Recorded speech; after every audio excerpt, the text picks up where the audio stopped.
Hi friends, आप सबों का स्वागत है आपका अपना यूट्यूब चैनल मैं नंदन सर। आज हम सबसे महत्वपूर्ण टॉपिक पर बात करने वाले हैं। यह वीडियो मुख्य रूप से वर्ग नवम जिन्होंने इस वर्ष 2021 में अपना नामांकन हाई स्कूल में कराया है उन छात्र छात्राओं के लिए अति आवश्यक है तथा उन अभिभावकों के लिए है जिनके छात्र छात्रा वर्ग नवम में इस वर्ष नामांकन करवाया है। आप सभी जानते हैं कि वर्ग नवम का रजिस्ट्रेशन प्रारंभ हो चुका है। रजिस्ट्रेशन फॉर्म भरते समय अक्सर बच्चे एक गलती कर बैठते हैं जिसके कारणों से आगे चल के काफ़ी परेशानियों का सामना करना पड़ता है। इसलिए आज हम वर्ग नवम में रजिस्ट्रेशन करने का सही तरीका हम लोग जानेंगे। तो चलिए अब हम लोग चलते हैं रजिस्ट्रेशन फॉर्म की तरफ। रजिस्ट्रेशन फॉर्म भरने से पहले हम लोग इस वीडियो में सबसे पहले देखते हैं कि बिहार विद्यालय परीक्षा समिति द्वारा जो सूचनाएं निकाली गई है उसमें बच्चों के लिए क्या क्या आवश्यक है तथा फॉर्म भरते समय हमें किन किन चीज़ों की आवश्यकता पड़ेगी और लास्ट में हम लोग फॉर्म भरने का सही तरीका जानेंगे। तो चलिए हम लोग चलते हैं बिहार विद्यालय परीक्षा समिति द्वारा निकाली गई विज्ञप्ति की तरफ। जैसा कि आप देख रहे हैं, ये बिहार विद्यालय परीक्षा समिति द्वारा विज्ञप्ति संख्या PR94/2021 ये प्रकाशित की गई थी पेपर में। बच्चे को कुछ बातें यहाँ से जाननी आती आवश्यक है। यह जो आप फॉर्म भर रहे हैं यह वार्षिक माध्यमिक परीक्षा 2023 में सम्मिलित होने के लिए है, अर्थात जब आप बोर्ड की एग्जाम 2023 में देंगे तब यह आपके लिए काम आएगा। इसके लिए बिहार बोर्ड परीक्षा समिति अब 9th में ही रजिस्ट्रेशन करा लेती है, लेकिन बहुत बच्चे ये सोचते हैं कि क्या यह 9th का रजिस्ट्रेशन है 10वां में फिर से होगा। तो मैं आपको एक बात कहना यहाँ चाहूँगा कि यह मुख्य रूप से वर्ग 10 का ही रजिस्ट्रेशन हो रहा है। जब आपको रजिस्ट्रेशन कार्ड मिलेगा तो आप वहाँ देखेंगे रजिस्ट्रेशन वर्ष में 2022 लिखा रहेगा। इसलिए आप पूरी यह क्लियर हो जाए कि यह वर्ग 9th में कराया जा रहा है, लेकिन यह रजिस्ट्रेशन कार्ड जो है वर्ग 10वीं यानी जब आप बोर्ड परीक्षा 2023 में देंगे उसके लिए है। हम लोग यहाँ देखते हैं कि नियमित कोटि और स्वतंत्र कोटि, आखिरकार ये नियमित कोटि और स्वतंत्र कोटि होता है क्या? वैसे छात्र जो लगातार विधिवत रेगुलर अपने स्कूल में पढ़ाई करके SLC लेकर के यदि हाई स्कूल में वर्ग नवम में नामांकन करवाते हैं तो उसको नियमित कोटि के छात्र कहा जाता है, यानी जिसका नामांकन हाई स्कूल में है। और वैसे छात्र जो अभी तक पढ़ाई नहीं कर रहे थे लेकिन उन्हें पढ़ने का मन है और वो चाहते हैं कि मेरी डायरेक्ट 10वीं की बोर्ड परीक्षा दे और यदि वो रजिस्ट्रेशन करवाना चाहते हैं तो उसे कहा जाता है स्वतंत्र कोटि। यदि आपका नामांकन वर्ग नवम में हाई स्कूल में हो चुका है तो आप 100% नियमित कोटि के छात्र कहलाएंगे।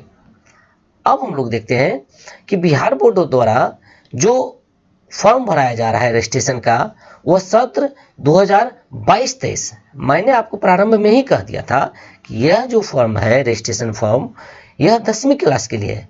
अब यहाँ आप देखेंगे वार्षिक परीक्षा 2023 यानी आप 23 में आपकी बोर्ड परीक्षा होगी, लेकिन सत्र जो आपको दिया गया है वो 22-23 है, यानी आप 2022 में 10वीं में चले जाएंगे। अर्थात यह जो रजिस्ट्रेशन फॉर्म आपसे भराया जा रहा है वह मुख्य रूप से 10वीं परीक्षा के लिए है, यानी वर्ग 10वीं के लिए है। इसमें सारे विद्यालय आ जाते हैं जो राजकीय हो, राज्य के रिक्त हो, अल्पसंख्यक हो, प्रोजेक्ट हो, अनुसूचित जाति के हो या अनुसूचित जनजाति के हो। अब हम लोग देखते हैं सबसे महत्वपूर्ण बातें कि रजिस्ट्रेशन फॉर्म भरने का जो डेट है वह कब से कब तक है। यह जो डेट है 11/7/2021 से 31/7/2021 तक बिहार विद्यालय परीक्षा समिति द्वारा निर्धारित की गई है। अब हम लोग देखते हैं सबसे महत्वपूर्ण बातें कि जो बच्चे फॉर्म भर रहे हैं उसकी आयु कितनी होनी चाहिए। तो बिहार विद्यालय परीक्षा समिति की विज्ञप्ति पर यदि ध्यान देंगे तो 1 मार्च 2023 को परीक्षार्थी की न्यूनतम आयु 14 वर्ष हो जानी चाहिए, यानी किसी का यदि उम्र 1 मार्च 2009 के बाद है तो आप रजिस्ट्रेशन फॉर्म भरने के पात्रता नहीं रखते हैं। यदि किसी का डेट ऑफ बर्थ 1 मार्च से ज़्यादा है यानी 2 मार्च 3 मार्च है तो आप इसके बाद रजिस्ट्रेशन फॉर्म भरने के आप पात्रता नहीं रखते हैं।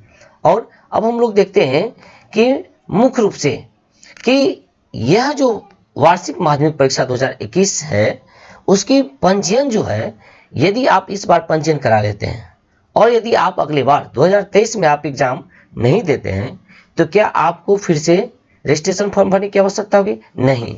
बिहार विद्यालय परीक्षा समिति 1 वर्ष रजिस्ट्रेशन करा लेने के पश्चात आप 3 वर्षों तक आप इसी रजिस्ट्रेशन पर फॉर्म भर सकते हैं। यदि आप 3 वर्षों तक फॉर्म नहीं भरते हैं तब आपको पुनः रजिस्ट्रेशन कराने की आवश्यकता होगी। अब हम लोग देखते हैं कि कितनी फी तय की गई है।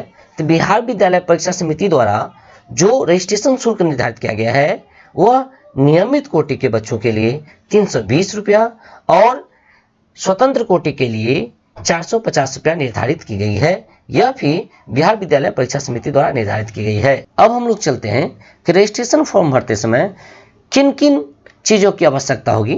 तो सबसे पहले आप एक रजिस्ट्रेशन फॉर्म किसी भी कंप्यूटर दुकान से आप निकलवा सकते हैं या यदि किसी बच्चे के पास है तो उससे आप फोटोस्टेट करा सकते हैं। दूसरी जो चीज़ है वह आप एसएलसी का फोटो कॉपी आपके पास होनी चाहिए। आपके पास एक फोटो होनी चाहिए जो रंगीन हो और हाल फिलहाल में खिंचाई गई हो। आपके पास आधार कार्ड की फोटोकॉपी होनी चाहिए। आपके पास बैंक अकाउंट की फोटोकॉपी होनी चाहिए और कुछ चीज़ें एक्स्ट्रा आप रख लीजिए जैसे स्टेपलर और गम। अब हम लोग चलते हैं बिहार विद्यालय परीक्षा समिति द्वारा जो फॉर्म दिया गया है उस फॉर्म की तरफ। जैसा कि आप देख रहे हैं यह Bihar school examination board Patna online registration permission application form for the secondary exam 2023 session 2022 to 23 ये रजिस्ट्रेशन फॉर्म है। इसे आप भरेंगे। यहाँ सबसे जरूरी बातें आपको समझनी चाहिए। जब भी आप रजिस्ट्रेशन फॉर्म भरें तो आप अपना रजिस्ट्रेशन फॉर्म कभी भी आधार कार्ड से न भरें। जब भी आप अपना रजिस्ट्रेशन फॉर्म भरें आपने वर्ग नवम में वर्ग 8 का एसएलसी से जो नामांकन करवाया है उस एसएलसी का एक फोटोकॉपी आपके पास होगा। आप उस फोटोकॉपी से अपना रजिस्ट्रेशन फॉर्म भरेंगे।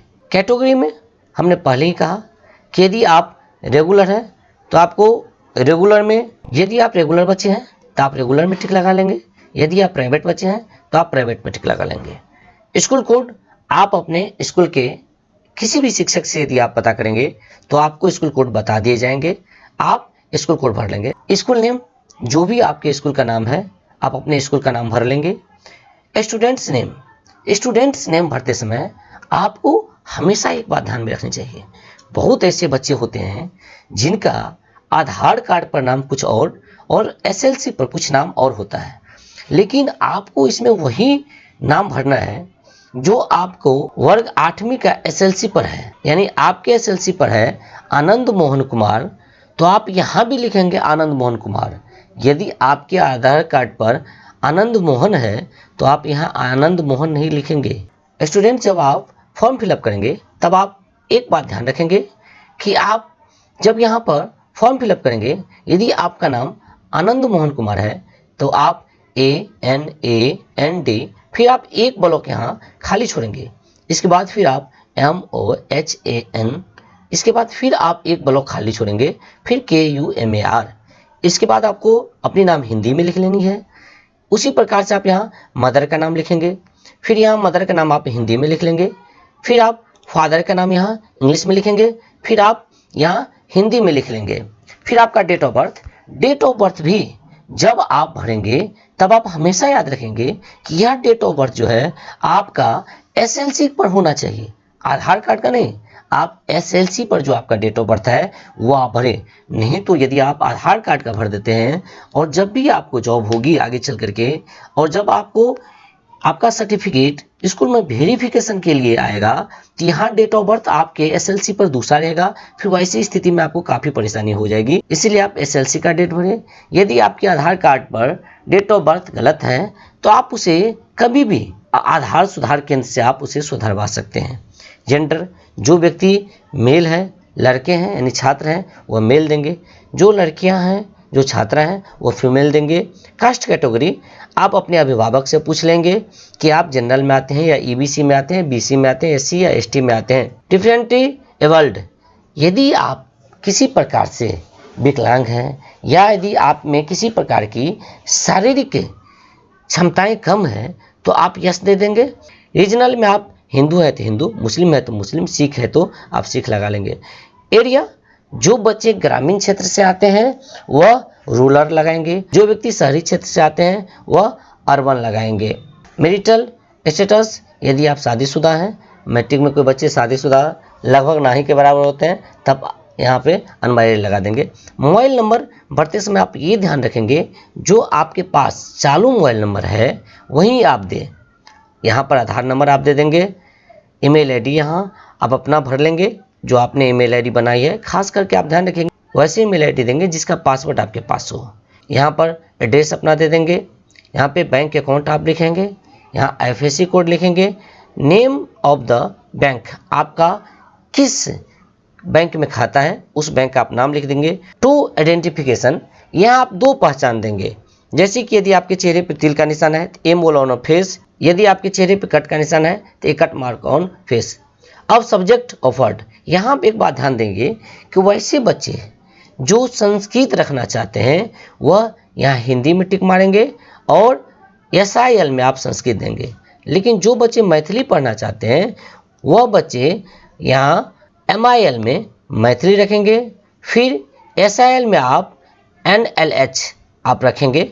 वैसे ही उर्दू के बच्चे भी यहाँ पे MIL में आप उर्दू देंगे और SIL में आप HIN दे देंगे। फिर हम लोग कंपलसरी सब्जेक्ट देखते हैं, ये सारे बच्चों के लिए समान होते हैं लगभग। तो मैथ में टिक मार दें, साइंस में टिक मार दें, सोशल साइंस में आप टिक मार दें और इंग्लिश में टिक मार दें। यदि आपको ऑप्शनल सब्जेक्ट रखनी है, यदि एक्स्ट्रा सब्जेक्ट रखनी है आपको, तो यहाँ पे आप लगा सकते हैं टिक, यहाँ पे आप दे सकते हैं।